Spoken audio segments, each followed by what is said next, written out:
Alright, here we go.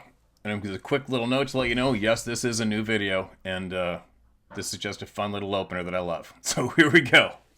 You ready? A little shaky. Let's go. Here we go. Sit up.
You did it.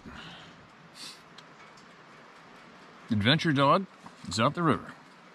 There are bear tracks everywhere. Big buck tracks coming down. And you want to go check them out, don't you? All right, let's do this. All right, here we go. Finally here. Holy cow. A friend of mine just came back from being down south for a few months and stopped by unexpectedly. So I sat here for a couple hours and I got on the phone with another friend of mine. Ended up talking for quite some time, so I got put behind a little bit. But anyway, so what do I got? I got a little bit of news coming up. In a way, I invited a very avid, lifelong hunter from British Columbia. He just wrote a book too on hunting, and I invited him to come on here with me next week after the weekend, and he's in. And he's had a bunch of experiences, and he's a very, very, very experienced hunter.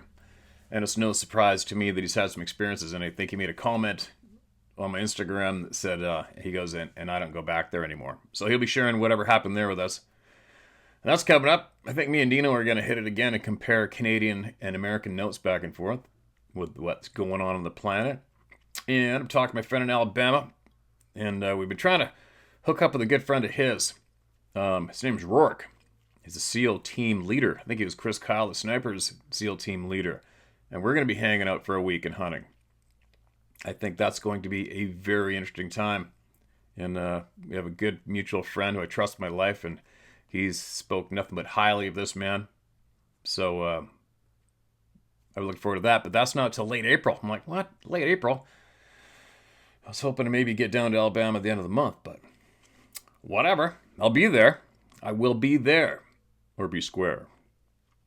What else? I think that's it for right now. I'm heading over to the mainland maybe tonight or tomorrow morning. And I'm going to hike up in the mountains, get some cameras, see some friends, make some videos, and maybe we'll possibly hook up some friends who need some problem wolf knowledge shared with them, and I'll probably do that. And there you go. That's what I got to open up with. What else? Oh, another quick mention. Oh my God. I caught a post yesterday, somebody forwarded it to me, of this guy. I think he's, I don't know, Premier of Manitoba, which is a province in Canada. And he's got all of his brain dead associates behind him in some government office, proudly displaying some piece of paper that's signed to remove, we're gonna remove American booze off our shelves in the province of Manitoba. It's so embarrassing. You might have seen my post on the post page because I definitely got triggered. I'll admit it. It triggered my ass. I was so ashamed, so embarrassed, so cringe. It was horrible. It is just another clear example of what's leading this effed up country. Imagine, I'm going to take your alcohol off my shelves. Really? You stupid idiots. Good God, if people could just see clearly what's really going down, right? I'll save that rant for the end, for those who don't want to hear it. I don't give a shit if you want to hear or don't want to hear anything on this channel, because I didn't ask anybody to come here. Say whatever I want. But the door is open, and you're very welcome, and you'll all be treated with respect. All right. Let me have a little sip of coffee. It's frustrating times up here in Canada, Stan. For a guy like me, I struggle to keep my lips shut, right? Probably shouldn't, but we need people heard that are waiting. Now let's listen to this.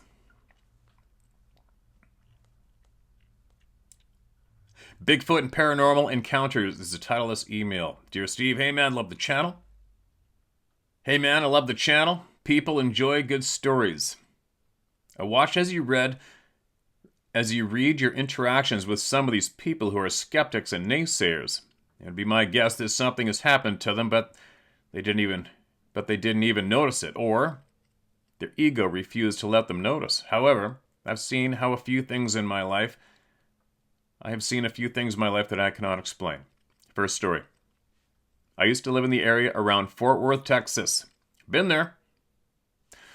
There's a big park near my home. I would sometimes dive into it and go for walks, runs, and to get some sun. It was very large, and one of the trails went at least 10 miles. That was as far as I got before I decided to head back to the parking center. This park had a gated area. It was open during daylight hours and closed at night. However, there were sidewalks that entered the park on either side of the gated roadway.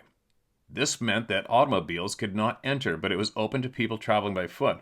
So, one night I decided to do some exercise, and I went to the park after hours. And as I got close to one of the trailheads, I heard what sounded like a bird. There were squawking sounds. I've since heard these sounds on several Bigfoot-related channels. It sounded threatening. It was as if someone was saying, "Don't come any closer." So I took heed of this and turned around and went out of the park and back out onto the main road.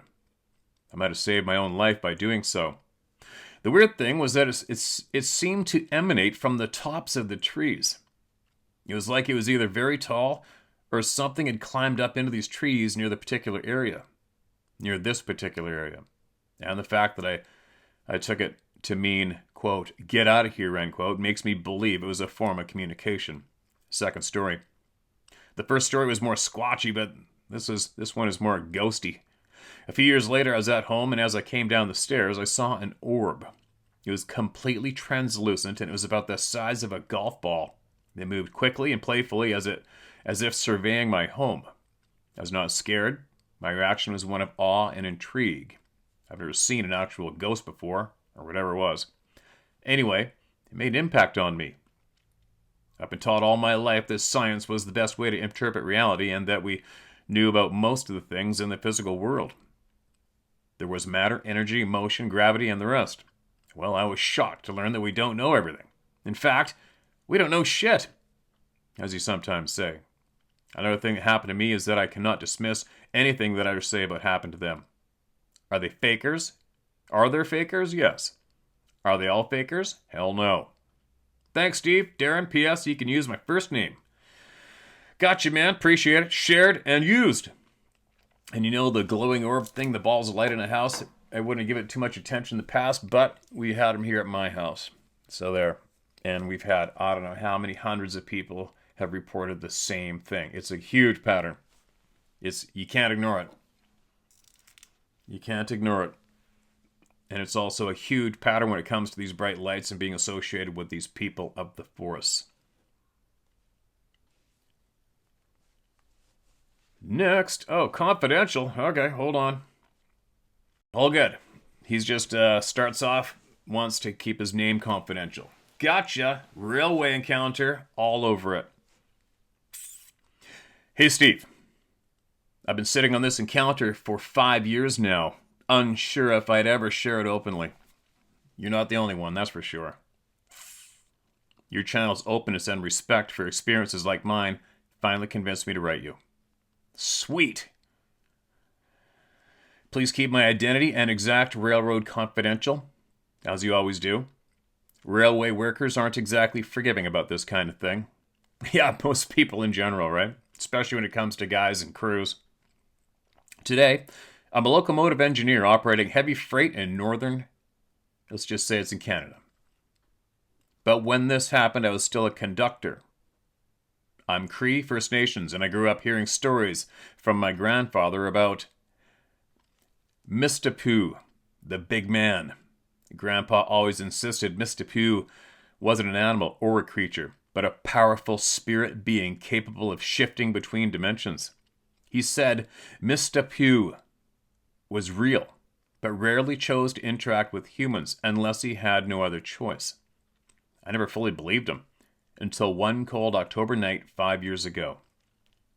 Our train had stopped on a remote siding deep within the thick boreal forest around 2 a.m. to meet an opposing freight.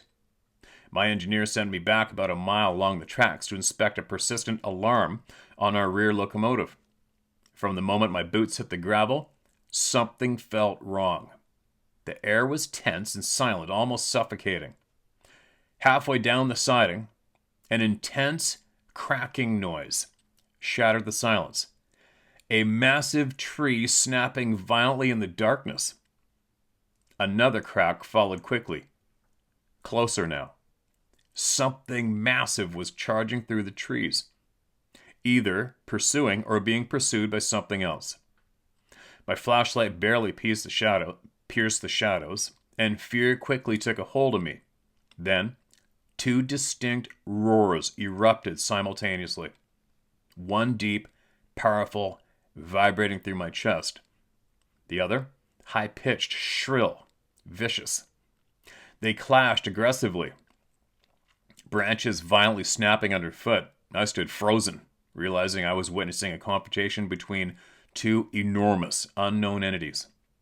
And suddenly a deep humming filled the forest, resonating like a primal chant. In that instant, my grandfather's stories about Mistapu is Mistapew. Mistapu rushed into my mind. Before I could react further, a rough, powerful voice spoke harshly inside my head, clearly irritated by my presence. Quote, in bold print, "Leave, human. You're weak, careless, always stumbling where you don't belong." My blood ran cold. The voice was unmistakable angry, resentful that I was even there. Whatever this being was, Mr. Pugh, it clearly resented having to protect or warn me. Trees cracked violently closer now. The sounds of heavy bodies colliding echoed through the forest. Then the voice forced itself into my mind again. Its tone was tense and begrudging. Quote, "You have no idea what's here. I can't protect you if you stay. Go now." The threat felt genuine, and I quickly began backing toward my locomotive. Another violent roar pierced the darkness, like a savage, aggressive, a clear threat. And I sensed Mr. Pugh had momentarily turned away from me, drawn back into a fierce confrontation with something darker, even more dangerous. And just then my handheld radio exploded with static. My engineer asked urgently if I was all right. The rear locomotive alarm had suddenly cleared itself. Panicked and breathless, I replied that I was returning immediately, withholding the chaos unfolding in the woods around me. I sprinted the remaining distance back toward my engine, and the horrifying sounds of battle continuing just beyond the reach of my flashlight. And as I reached the safety of the locomotive steps, Mr. Pugh's voice thundered into my mind one more final time. Clearly frustrated, like begrudgingly protective. Quote, "Stay away from this place. Next time I may let it have you," end quote. With that, the noises ceased instantly, as if both creatures had vanished through some invisible doorway. But in the 5 years since, I've moved up to engineer, but I've never forgotten that night. Railway crews here quietly acknowledge Bigfoot and Dogman sightings, but none mention whatever Mr. Pugh faced that night. Something even he seemed wary of. His reluctant, almost resentful protection left me deeply unsettled. Whatever haunts these northern woods is real and dangerous, Steve, and it's clear we aren't always welcome in places we tread carelessly. Thanks for hearing me out, and I trust you'll handle this respectfully. Respectfully, an engineer, former conductor. All right, I'll say it, Northern Alberta. There you go. Actually, I know of some other conductors up in northern Alberta. So if you're engineer, does that mean you're in the front of it now and you get to see way down the tracks with that frickin' bright light? I'm just said it before. I would frickin' absolutely do almost not anything, but you know what I mean. I would, if I ever had the opportunity to sit in the front of one of those trains, crossing from the coast of British Columbia all the way through to the Alberta side of the Rockies, and hopefully most of it at nighttime, daytime, I don't give a shit, actually, both. I'd stay up 24 hours for that ride. I'd love that. That'd be so frickin' interesting. And there you go. That's kind of alarming, isn't it? Wonder what the hell's going on there. Creepy. Appreciate you sharing that, man. I'm glad you got it out after 5 years. You know you're not alone, right? You know you're not alone. I would be surprised if you see something on those tracks, if you're in the front of that sucker now. This next email is titled The Rock Thrower. Steve, greetings to you and Sarah. I hope this email finds both of you both in good health and in good spirits. We are, and thank you so much, and I hope the same for you. You just said your whole name. You didn't say not to use it. My name is Brian Gibbons, and I live in northeast Tennessee, on the Virginia, Tennessee, and Kentucky line in the Appalachian mountain range. I will say that I've never seen one of these creatures face to face, nor has my wife, which is a big part of the story.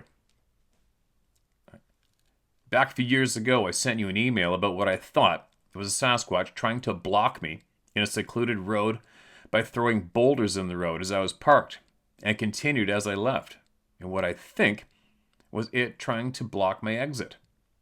I went through a divorce and lost track of some of the episodes that you posted, and I'm not sure if you shared that story or not, but that is for another time.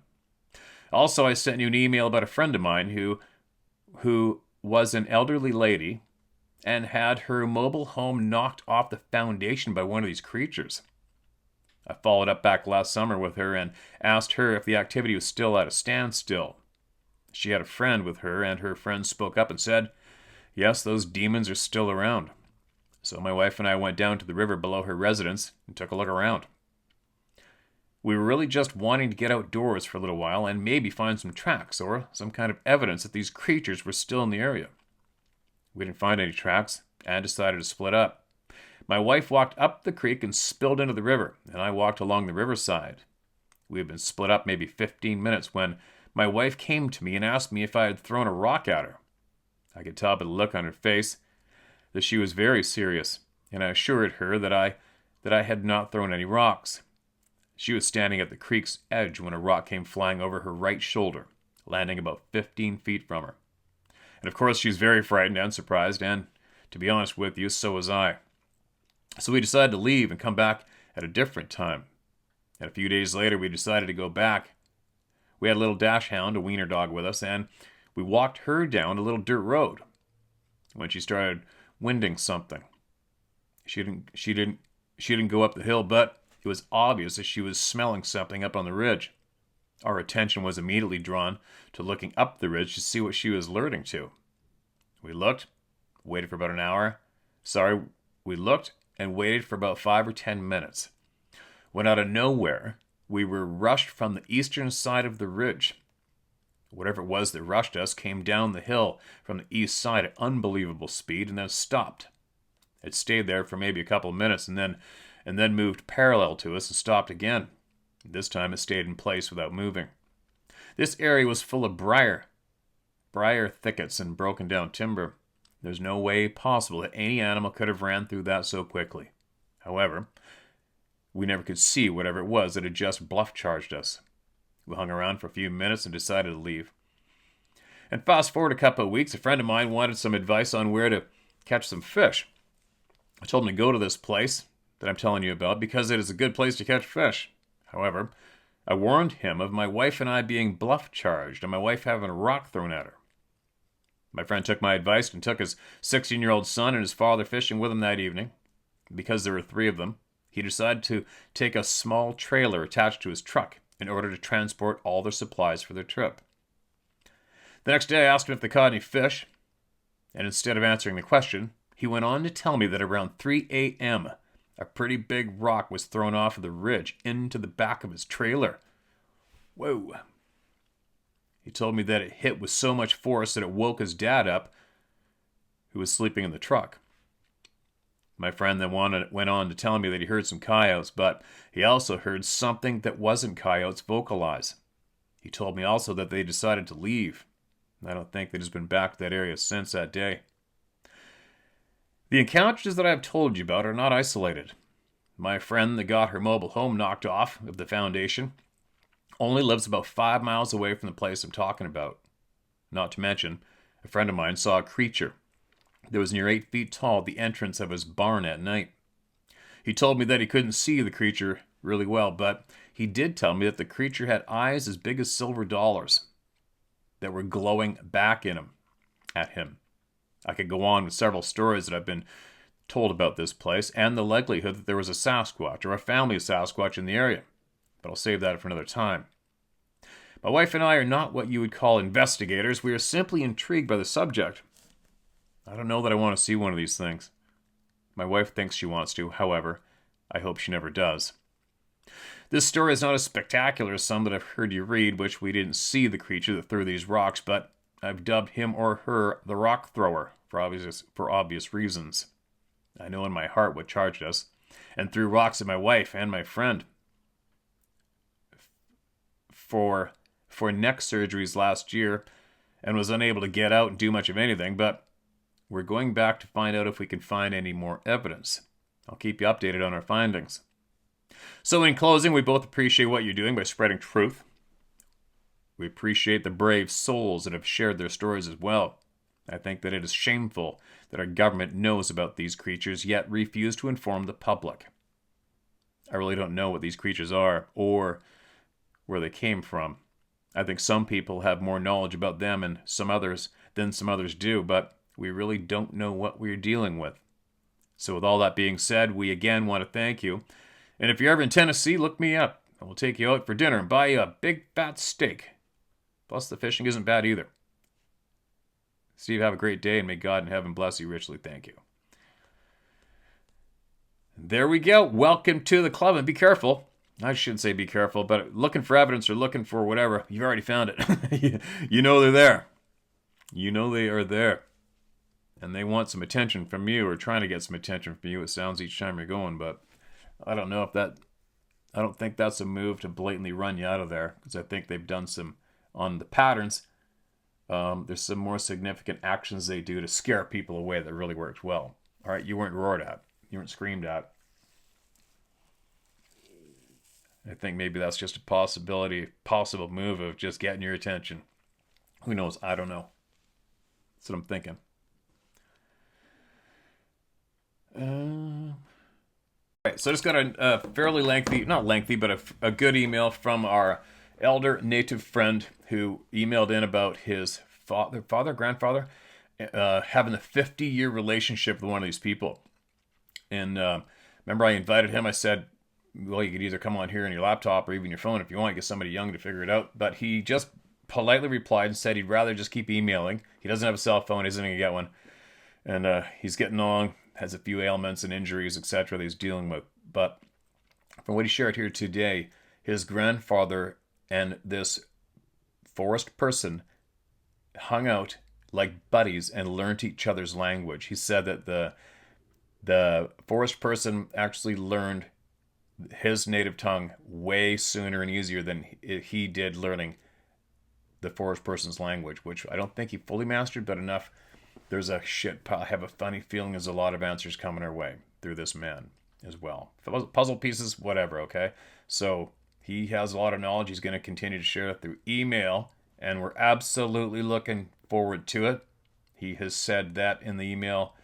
He says that they are not an animal, they are a people, and they do just as many silly, stupid things as us. And sounds like he's got a lot to share. So, looking forward, man. I got your email. Absolutely looking forward to that. Big time. Big time. What do we got here? Fairly lengthy one with a couple pictures. Titled, Oops. Possible Sasquatch harassment in North Texas. Hello, Steve. I've been listening to you share people's stories about these beings for over a year now, and I figured it was time I sent you mine. I'm a semi-retired 64-year-old male living in North Fort Worth, Texas. Since retirement, I worked part-time at the Home Depot, spent as much time as possible with my bride of almost 40 years, my best friends, which are my two dogs, homebodies though. I do what I can to stay fit and keep it all going, and go solo camping when I can. I've always loved the outdoors, camping, fishing, hiking, biking. So why solo camp? I got the bug to do it after watching lots of solo campers enjoying the activity on YouTube, and the wife also hates camping. However, due to an unexpected and rather terrifying experience I had in mid-November of 2023 in the LBJ National Grasslands near Alvord, Texas, about 40 miles north of where I live, I now only solo camp in patrolled and occupied state parks. I should say that I occasionally take my 10-year-old grandson with me when things work out, as he also loves to camp. Strangely enough, I still get the creep sometimes when the sun goes down and retire to the inside of my small, wooden 5x10 square drop camper. And here's the camper pics for reference, and one of my dogs. So here's what happened.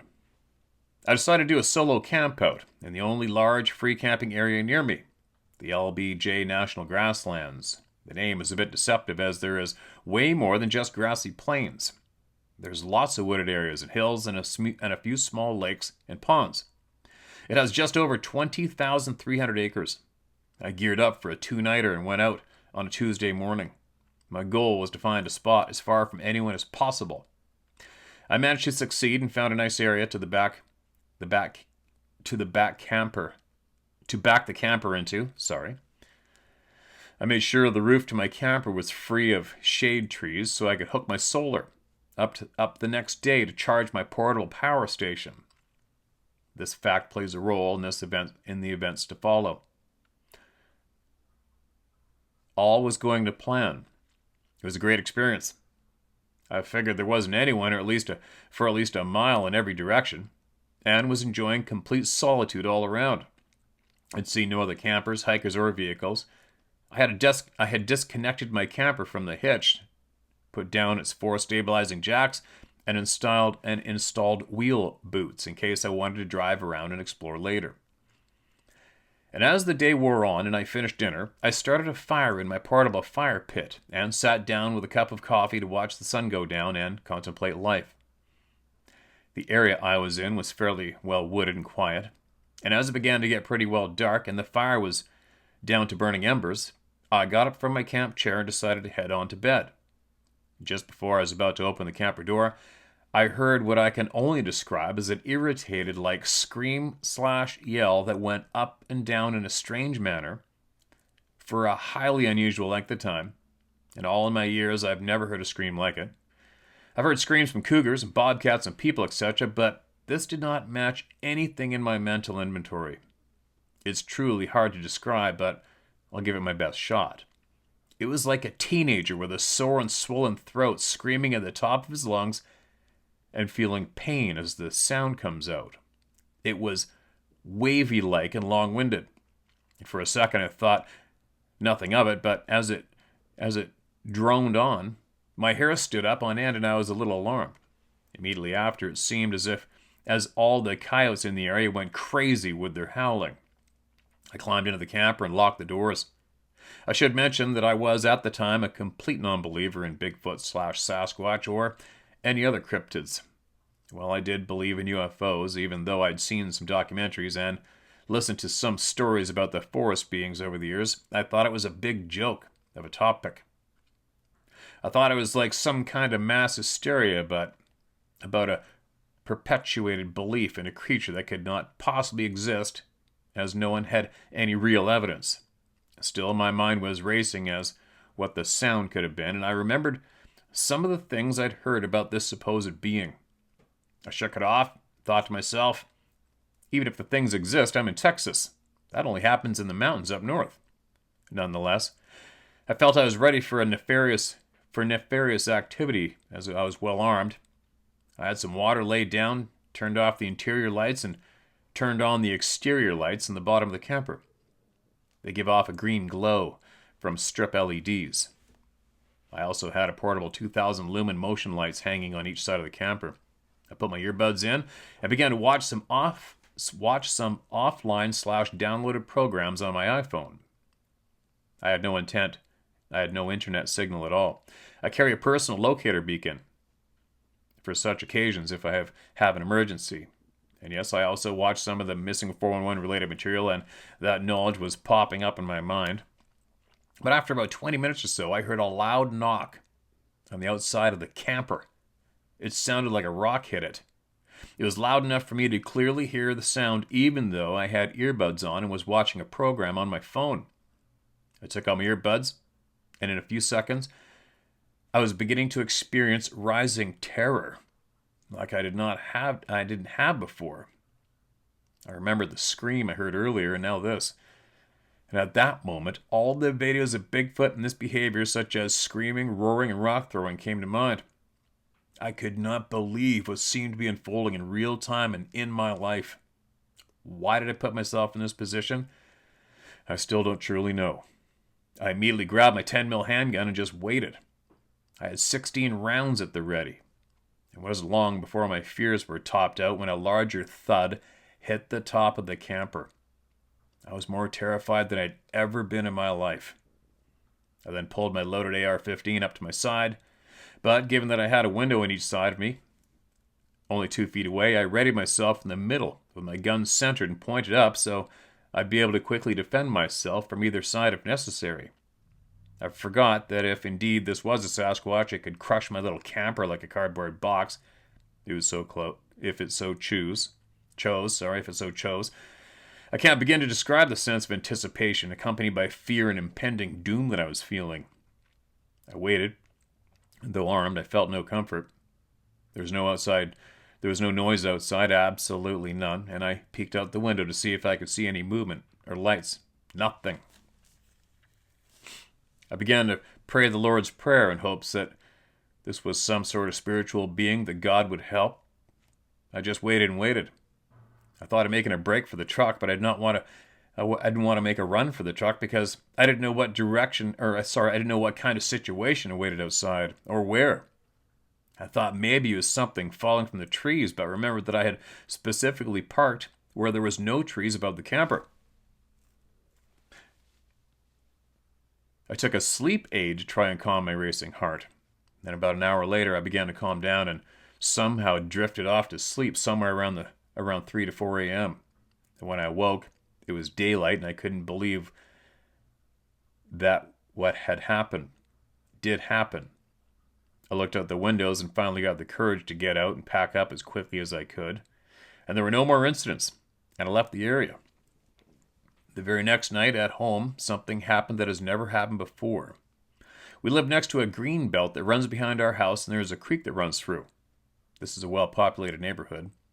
We woke up hearing a pack of coyotes howling like crazy right behind our house. My fear level came right back, and I thought the thing had followed me home. I looked out the window and saw 3 large coyotes running around. They left. Now I'm back to bed. So weird and creepy that happened the next night, and it hasn't happened before or since. And now I've been obsessed with listening to people's accounts on your channel and many others. These things are real. I don't think they're apes or monkeys, though. We capture those and put them in zoos. These things are different. Maybe even biblical entities such as Nephilim. But no one seems to truly know. Thanks for the work you do. I feel better knowing that I'm not alone in this weirdness. I think my wife believes me finally. And may the Lord Jesus protect us all. And there you go, man. And there's your pictures included of your, we'll call it a Sasquatch lunchbox. Right? There you go. That would be terrifying. Pretty, it's quite the sense of feeling vulnerable, right? Quite the sense of feeling vulnerable. Alright, so I popped open I always have Bobby's book right here. There's so much information in it, it's silly. And I'm going to read a couple here. My neighbor fired up his excavator again, so if you hear something, shouldn't be too bad. It's just bad for me, right? Now listen to this. This is titled, Sasquatch Runs Off Anglers by Screaming. Joel White had an interesting experience in El Dorado County, California in 1984 that would rather rattle the hardiest of men, and he wrote, "My brother, a friend, and I were fishing at Doris Lake near dusk. Doris Lake is roughly a 1.5-mile hike from the resort area of Mono Hot Springs Resort. Nothing unusual was happening, and then out of nowhere, we heard a scream come from across the lake and up in the mountains. There were no people or animals that we could see anywhere except the three of us. We were in the proverbial wilderness. My brother and I looked at each other and were sorry. My brother and I looked at each other and, unable to readily discern what we were hearing, we continued to do some fishing. I did say to him, if I hear that again, I'm out of here. Well, a minute later, the same horrendous scream interrupted the quiet. The three of us immediately reeled in and began the incline up the canyon wall and back to the resort without stopping. I was breathing like a freight train. I have listened to various internet recordings of alleged Bigfoot, and I'm struck by how similar these recordings are to the scream that we heard. I do not see anything, so I can't be sure. But I'm fairly certain that what I heard was not a human, and wasn't a bear or mountain lion. The screams were elongated and sustained. So, what could it be? Take note, my brother and sister worked for several years at Mono Hot Springs. My sister's best friend worked there as well, and had a horse. While riding in the backcountry, she claims to have seen Bigfoot walking through a meadow below a bluff she was riding atop. The area was a mountain lake surrounded by a deep forest and mountains. Who from that area is hanging out here? There's another one. Crows circling, heralding the Sasquatch's approach. Let me stand the sucker up. Hold on a minute. Describing a scene where two stands of trees converged is called a bottleneck, according to bow hunter Daniel George, and he wrote, I was convinced it was a deer making its way up the creek. I had plenty of time to spin around, drop to one knee, hook my release, and then get ready to draw my bow. Whatever it was stopped at the top of the bottleneck and then quiet. And I'm fixed and ready to draw my bow when suddenly a flock of crows burst overhead, evidently seeing below them what I couldn't. And all I knew was whatever I heard walking, they could see. And the crows made a terrible racket. They swirled around for about a minute squawking, and then whatever it was suddenly took off, running back down the bottleneck. This is when I became alarmed, because it was not a graceful sound like a deer or any other kind of footfalls. It sounded like a Mack truck crashing through the woods, snapping every large limb in its path. Continuing on with Daniel's frightening story. I knew instantly that this is something I hadn't dealt with before. The whole time the flock of crows followed it overhead all the way to the bottom of the bottleneck where the three hills came together, and then it stopped again. The crows stopped circling. And about another minute went by, and the thing never moved. The crows stayed calm and were being very loud when all of a sudden they exploded. They fluttered up, squawking bloody murder. At the exact same time, this Sasquatch cried out in a soul-shattering scream that reverberated off the three hills. My heart fell into my stomach, and then it yelled loudly a second time, confirming what I had just heard was indeed real. Like I didn't already know. The thing was less than 30 yards from me, and its yell was so loud the booming reverberation shook my clothes. Then after this thing yelled the second time, hold on, I heard over my left shoulder to the southwest another one answer the first one's scream/call, but a good distance away.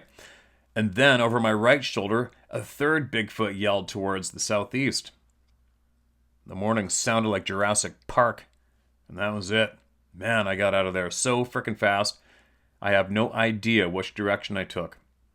Finally, feeling some degree of safety, I realized I had pissed down my leg.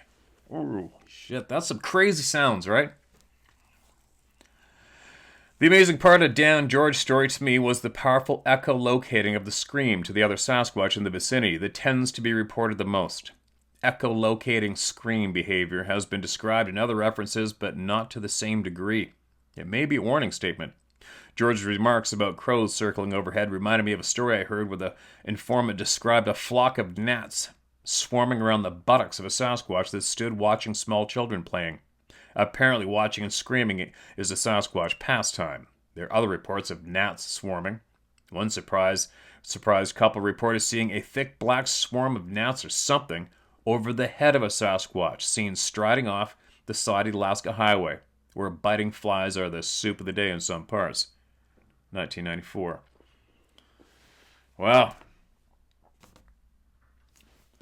Ravens, all they do is look for predators. Those are crows mentioned in that email, but the ravens, I pay so much attention to ravens when I'm in the woods, solo, which is most of the time. I listen to them.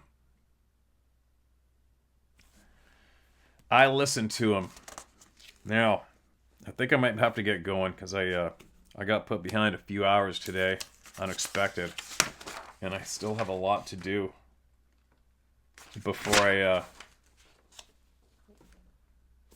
well, hold on a minute. Hold on, this one's got my attention. Let's go one more. You'll see why. Listen to this. This is titled, Bigfoot Grabbed Me.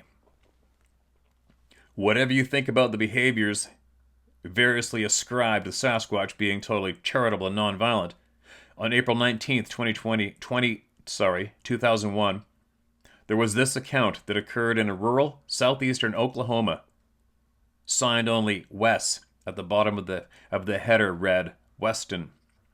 We were watching the season premiere of 24 about a federal marshal named Jack Bauer. It came on late at night, and I forget now, but after midnight. And it was a series that you could not get up and run to the kitchen unless it was a commercial time. But all through that program, we could hear the raccoons working the lids off our metal trash cans outside. It happened a lot. I determined that I would get my pistol and go out and nail a few coons after the program. Woody, our dog, sat alert facing the wall. And once or twice he would get up and sniff the wall, and then back up and stare at the wall some more. The clinking of the trash cans continued and was loud enough to be heard above the TV. At my wife's urging, I finally got up, loaded my pistol, and snuck out the back door. It was quite dark outside. It took a few minutes for my eyes to adjust, and there was a creepy, eerie feel to the night air that put me on high alert. That's when I saw a figure bending head and shoulders into one of the bigger trash cans. The lids were off. All 4 of the cans. And it wasn't raccoons. Then, fight or flight kicked in. I think I said, "Who'd be digging in my trash cans so late at night?" Thoughts went through my head as I watched. My eyes continued to adjust to the dim light, and now I could hear the dog barking inside the house and clawing at the back door to get out. I decided to raise my arm and fire a warning shot to scare off the man going through my trash cans. So I did, and this is where it gets weird. As I fired off the shot, someone powerful grabbed my hand and arm from behind and held it so tight I could not move. And I swear to you, the strength it took to hold my arm and hand was unimaginable. I was literally hanging by my upper arm. I went weak from fright at first, and then I began to fight, and I fought like hell. I forgot about the figure in the trash can, and angling around, I looked upwards at the thing holding my arm up in the air. And it was a Bigfoot, plain as the nose of my face. It had bright yellowish orange eyes looking down at me. I know I screamed weakly, and in hindsight, probably a high-pitched girly scream, but I don't mind saying it. It was terrifying to be that close and be held by such a freak of nature. The pistol dropped to the ground. My ego was bruised, but I wasn't hurt, just scared. I crumpled to the ground, regained my composure, and then went inside to tell my wife and calm the dog. Woody wouldn't get near me. In fact, Woody growled at me.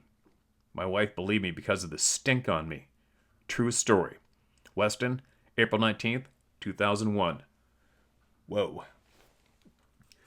In the continuing correspondence with the informant Weston, he told me that eventually a neighborhood watch was formed where everybody in a 10-mile radius had their neighbors' phone numbers.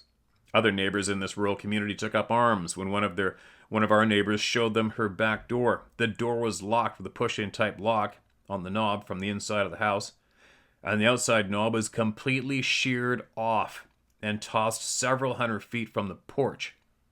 The door was ajar and the screen door ripped or torn out of its framework. Nothing in the house was missing but the woman's little terrier. It was never found. Her cat was found drowned in the toilet. What? Holy shit, that sucks. And the toilet seat was in the hallway. This report came in hours after the death of Renee Hinden. And of course, it didn't get my undivided attention. In the process of a heavy email load that month, the report was misplaced, and now, 11 years later, I can no longer reach the informant. In honesty, I struggled with the veracity of Weston's report, but perhaps he'll make contact once again and I can learn more. I don't doubt the Sasquatch is capable of that kind of aggression, but grabbing the arm of a shooter from behind is hard to visualize. The informant said it happened in LaFleur County, Oklahoma. When a person has seen something that isn't supposed to exist, it's hard to know what to think, and such was Weston's story. Trying to imagine what Bigfoot behavior is typical and what isn't is near to impossible. The ridicule, the discrediting we all go through because we told our story and gave an opinion is part of the ugly side of this research. Sometimes saying what we know isn't worth the risk of the discrediting, the disrespect, and the ridicule that comes with it. We've lost many a great contributor because of the senseless attacks by those who think their opinion more appealing than the next guy. I'll leave this right here because the next one's titled Unprovoked Physical Assault. I'm sure everybody wants to hear those ones, right? I do. But anyway, that's it for emails, all right, you guys? For all those who get annoyed if I don't just read an email. Now I'm going to share something with you guys so you understand. Hold on, watch this, and this is absolutely embarrassing, and I have to show this so the world knows what's going on up here, all right? And I'm going to explain a few things to everybody. Watch. Okay, this order, it's a wonderful order, it's a beautiful order. This order is pulling American booze off the liquor mart shelves. Oh, look at them all. Aren't they cute? Bunch of virtue-signaling, brain-dead kooks. That big smile like he's doing something so good, and it's so embarrassing. That's what I posted about last evening. It's so cringe, so embarrassing. It almost took me over the edge last night, and I couldn't help it. I made quite the graphic comment on that premier's video. Nobody replied to it, but it's just so embarrassing what's going on. There's so many people that can't see through the mud. They can't even see through the clear window. It's so frustrating here, you guys. And a lot of people are saying, well, why you guys voted him in? Why don't you rise up and get him out of there? And just so you guys know, up here in Canada, our current criminal, I can't put the Leader word to his name. He wasn't elected. He didn't have the majority of the votes. They made a deal with another criminal who's the leader of this other party here in British Columbia, this East Indian guy. They made a deal with him, and that's the only way they stay in power and keep power going from where the people want it. It's a corrupt system. It's embarrassing. Voting-wise, there's nothing we can do about it. And this idiot, he said he's going to step down months ago. Right? Trump even he met with this little Ewok, last night? And even said that the meeting sort of went the way it went. And he felt that Trudeau was using this trade war thing as an excuse to stay in power. Anyways, just so you guys know, this isn't about Canada becoming a 51st state. That's just a successful troll, right? It's a troll. And it worked. And it shows us exactly who's dumb between the ears when you see people knee-jerk reacting to it. It's embarrassing. Made me laugh my face off when he said that in the beginning. Still does. It was a funny troll. But to be a Canadian and watch the reactions from Canadian politicians across the land is so embarrassing. Now you got this trade war, and you can see, here's an example right there. You see what happened. We're gonna take American booze off the shelves. Are ya? Wow, you really showed them, didn't you? It's so embarrassing to even show that publicly. Now, so you guys know how upside down and abnormal everything is up here. We had hundreds of thousands of people protested, losing their lives from being locked down. And that tyrant never addressed those hundreds of thousands of Canadians, not once. He didn't listen to them once. Nothing. They did peaceful protest, and then he flew in United Nations soldiers, and they beat the living shit out of Canadian citizens.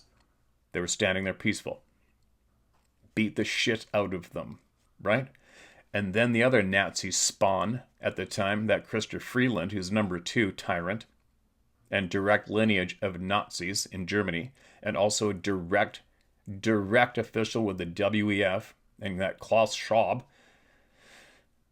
froze all the bank accounts of anyone who supported that protest. Took away people's bank accounts so that they would lose. They couldn't make payments, couldn't feed their children, annihilated them. Okay? Just to give you guys an idea, that's just a small little slice of what's been going on and is going on in Canada. Okay? And Trudeau is part of the WEF, the globalists. He just is. He passed his little global leadership program with Klaus Schwab, the WEF, amongst other little tyrants who are creating all this grief around the globe today. Okay? The tyrant here in Canada is in bed with the globalists who have been supporting and encouraging war. That's where he is. They are enemies of the current American political leadership right now, who is against the globalists, who's against war. No matter how much you hate them, and you're emotionally knee-jerked and you can't see through the clear window what's really going on, that's what's going on. The American leadership right now knows this and knows that we have a tyrant here right next door and needs and wants him gone for the betterment of the people, us. That's what's going on. If you're lashing out right now and you don't believe me, look it up. The receipts are everywhere. They're everywhere. All right? We are hostage here in Canada right now from a tyrannical regime. I even made my comment to those people. Oh, God. It's embarrassing, cringe people. We're taking booze off the shelves, and you saw my reply. It's flat out, really? You know, you're taking booze off the shelves, you're falling right into it. You're so stupid, virtue signaling idiots. And I said, well, maybe instead you could take your time to look into, as one tiny example, the $50 million the illegal regime stole from us in the name of a, $10,000 app. And then the RCMP started to investigate that, and they shut down the RCMP from investigating it.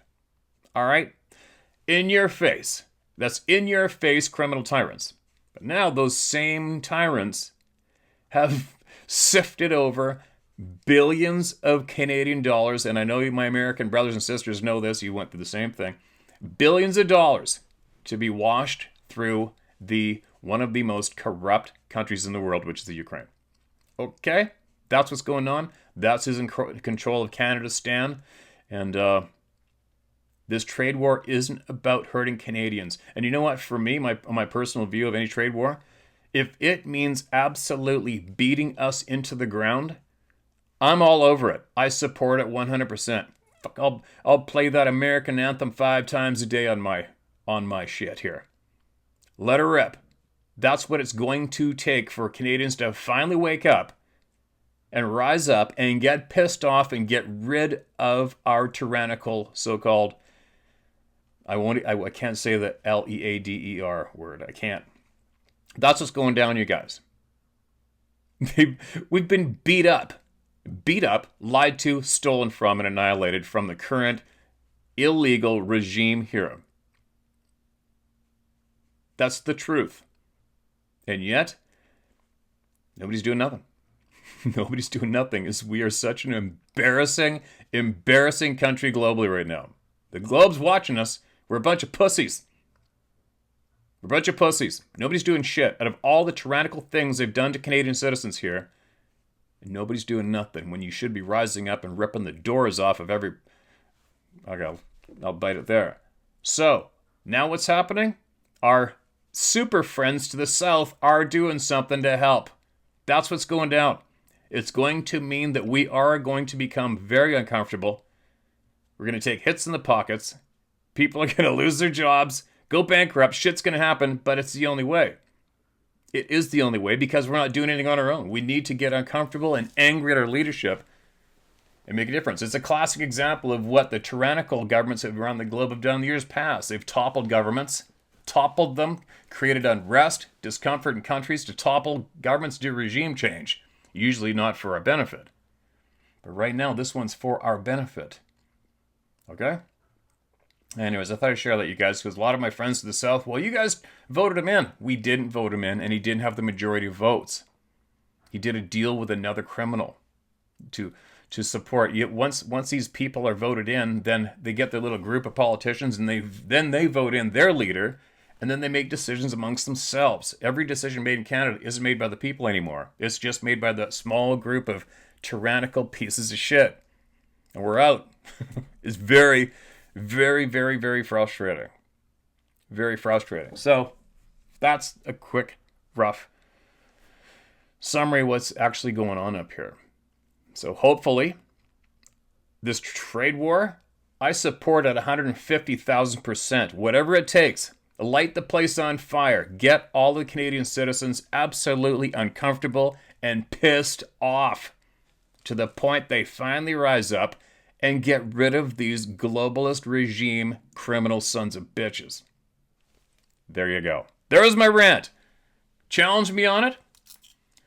Knee jerk and lash out and snivel and call me names. I ain't gonna do shit.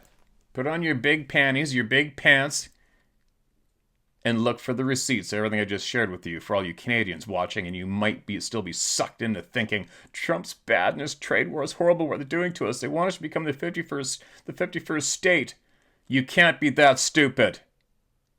But sadly, there are enough people out there that are that stupid. You're embarrassing. Shake the shit out of your ears and your brain and look clearly. In the end, it's going to help Canadians, believe it or not. You're just not uncomfortable enough yet. Hopefully it comes. And you get uncomfortable, and you get pissed off, and you get hurt even more. Because right now you're doing nothing, and you're getting sucked into it. He wants us to become Americans. What? You've just been trolled perfectly because you're stupid. Smarten up. Okay?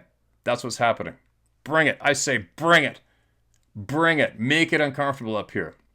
Make it as comfortable as F up here. Keep the ball rolling and make it so uncomfortable that every single Canadian sees clearly, gets pissed, and gets rid of the tyrants. Okay? There you go. Look for the receipts. Look for the receipts. Clear your brain. Think that you can look at it from all angles. Look for the receipts of everything I just shared with you, and you'll see clearly. Okay? There you go. And I'll be starting off my video with the American anthem again shortly. Love my friends to the south, and I absolutely love the support we're getting right now to help free Canadians. There you go. What am I doing this? What am I putting my glasses on? All right. There we go. I'm hitting my day. I love everybody to death. Everybody. Equally. Both sides of that pretend line in the dirt to the south of us. I am envious of what's happening to my U.S. brothers and sisters right now. Envious to the core. Anyway, I'll shut up now. I'll be back tomorrow.